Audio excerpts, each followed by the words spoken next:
A ver, la neurociencia parece que va a cambiar la educación para siempre. Pero, ¿y si todo este entusiasmo nos está llevando por un camino un poco peligroso? Justo de eso vamos a hablar hoy. ¿De la promesa? Sí, pero también de los peligros de intentar entender cómo aprendemos mirando solo dentro del cerebro. La gran pregunta es esta. ¿De verdad entender el cerebro puede ser la llave para aprender mejor? O sea, ¿es tan sencillo como eso? ¿Podemos, por así decirlo, hackear la educación solo con saber cómo se conectan las neuronas? Bueno, pues vamos a meternos de lleno en esa idea.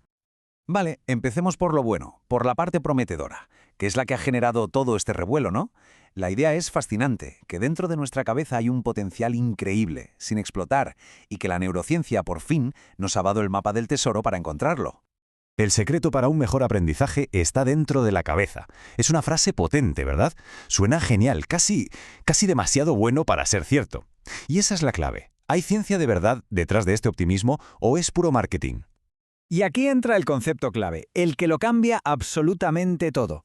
La plasticidad cerebral. A ver, para que nos entendamos, el cerebro no es como una piedra, algo fijo. Es más bien como arcilla. Cada experiencia, cada cosa nueva que aprendemos, lo va moldeando. Ojo que esto es muy importante. No nacemos con unas capacidades fijas. El aprendizaje, literalmente, transforma físicamente nuestro cerebro. Y no solo eso, la neurociencia viene a confirmar algo que en el fondo ya sabíamos por pura intuición, que es imposible aprender bien si se está estresado, triste o con ansiedad. Las emociones no son un extra, ¿qué va? Son el motor o el freno de mano del aprendizaje. La atención, la memoria, todo, absolutamente todo, depende de cómo nos sentimos. Pero claro, como en toda historia que promete demasiado, aquí es donde la cosa se empieza a complicar. El entusiasmo se ha desbordado tanto que a veces ha dejado atrás a la ciencia. Y esto ha creado un problema nuevo y bastante serio, el auge de los neuromitos. Así que la pregunta es casi obligada, ¿no? ¿Se nos ha ido de las manos todo este entusiasmo? ¿Hemos empezado a buscar soluciones mágicas, soluciones de un solo clic para problemas educativos que son súper complejos? Pues todo indica que en muchos casos la respuesta es un rotundo sí. Mirad, este es un ejemplo de manual. Se coge un descubrimiento científico, algo complejo, y se simplifica hasta convertirlo en, en un juego de móvil, una app de brain training. Se vende como si fuera la panacea, la solución definitiva. Pero el aprendizaje de verdad, el que se queda, es mucho más. Necesita un contexto, una conexión emocional, un porqué, no solo hacer clics rápidos en una pantalla. Hay una cita en una de las fuentes que lo clava.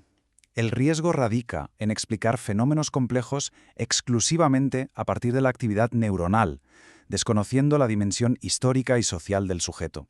Y esto es importantísimo, porque pensémoslo, si culpamos únicamente al cerebro de un estudiante que no aprende, a lo mejor estamos ignorando lo de verdad importante, la pobreza, un trauma familiar o simplemente un sistema educativo que no está hecho para esa persona. Bueno, pues esta manía de querer explicarlo todo, absolutamente todo mirando solo al cerebro, tiene un nombre. Se llama neurocentrismo. Y es como mirar el mundo con unas orejeras de burro, una visión de túnel que en educación puede ser muy, muy peligrosa.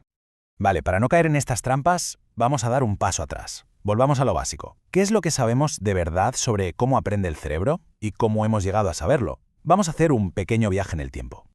A ver, esto de entender el cerebro no es cosa de un día para otro, ni mucho menos.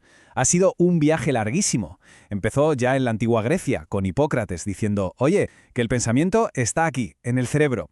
Luego, en el siglo XIX, Broca y Wernicke localizaron zonas concretas para el lenguaje. Más tarde, nuestro Ramón y Cajal descubrió que la neurona era la pieza básica. Y ya en el siglo XX, Luria nos enseñó que el cerebro no son partes aisladas, sino que funciona como un sistema, todo conectado. O sea, es una ciencia que no para de cambiar. Y aquí llegamos al punto, para mí, más importante de todos. El cerebro no actúa solo. No es un ordenador metido en una caja. Es más bien como una planta que necesita tierra, agua y sol para crecer. Está conectado con nuestro cuerpo, con la gente que nos rodea, con nuestra cultura. El aprendizaje no pasa solo en el cerebro, pasa en una persona completa, con todo su contexto. Entonces, ¿cómo funciona esa plasticidad de la que hablábamos? Pues mirad, es bastante intuitivo.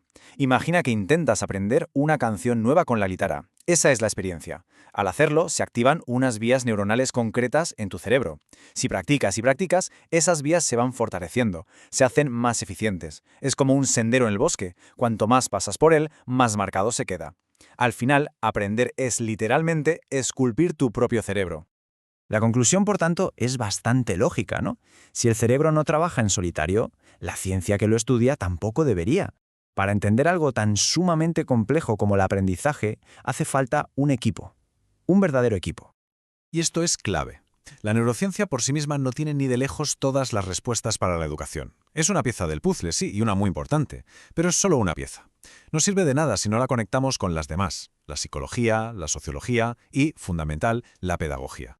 Que el aprendizaje es lo que se llama un fenómeno biopsicosocial. Ahora, la neurociencia nos da la parte bio, el hardware, digamos. La psicología nos ayuda a entender lo psico, el software, la mente. Y la pedagogía y la sociología nos dan lo social, el contexto en el que todo eso funciona. Si falta una pata, la mesa se cae. Necesitamos las tres para ver la foto completa. Y esto debería ser una regla de oro, de verdad. Ningún descubrimiento de un laboratorio de neurociencia se puede coger y aplicar tal cual en un aula. No son recetas de cocina. Son más bien ingredientes. Y son los profes, los educadores, con su experiencia y su conocimiento de sus alumnos, los únicos que saben cómo combinarlos para cocinar una buena clase. Entonces, ¿cuál es el camino a seguir? ¿Tiramos la neurociencia a la basura? No, para nada. La solución no es ignorarla, sino usarla con cabeza, con sabiduría. Se trata de combinar lo que nos dice con un enfoque crítico y, sobre todo, profundamente humano. A esta forma de hacer las cosas se la llama neuroeducación crítica. Y aquí el objetivo cambia por completo. Ya no estamos buscando el botón mágico para aprender en el cerebro. No. Lo que hacemos es usar lo que sabemos sobre él para pensar y diseñar formas de enseñar que de verdad funcionen para todo el mundo, poniendo el foco especialmente en quienes lo tienen más difícil. Y los principios de esta neuroeducación crítica son muy claros. Primero, rechazar de plano la idea de que la biología nos condena, el determinismo. Segundo, integrar lo que nos dicen otras disciplinas. Tercero, entender que la inclusión no es una opción, es una obligación ética. Y por último, no olvidar jamás que el aprendizaje siempre ocurre en un contexto social. Y por supuesto, huir de los neuromitos y las simplificaciones. Al final el cambio de mentalidad es sencillo, pero a la vez es súper profundo. Se trata de dejar de obsesionarse con el cerebro bajo el microscopio y empezar a mirar a la persona completa que está en el aula. El objetivo, por tanto, ya no es un aula amigable con el cerebro, sino un aula que sea amigable con los seres humanos. Y todo esto nos deja con la que quizás sea la pregunta más importante de todas. La cuestión ya no es cómo usar la ciencia del cerebro para construir aulas más inteligentes. La pregunta es, ¿cómo podemos usarla para construir aulas que sean, por encima de todo, más equitativas y más inclusivas? Ahí está el verdadero reto.